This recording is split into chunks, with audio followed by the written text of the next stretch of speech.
Public Utilities Commission held a press briefing on rate increases going in effect this month.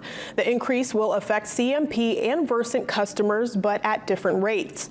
CMP customers will see a net increase of about $5 per month, while Versant customers will see $13 per month increase. Commissioner Chair Phil Bartlett says the purpose of the rate increase is to help support increasing costs of operations and to enhance reliability in the system.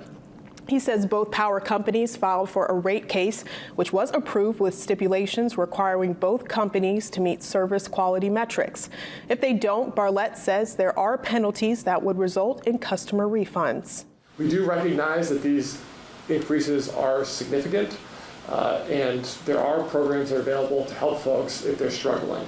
The first thing you should do if you're having difficulty paying your bill is to contact your utility to see if there is various payment programs or particular rates that you might be able to apply for.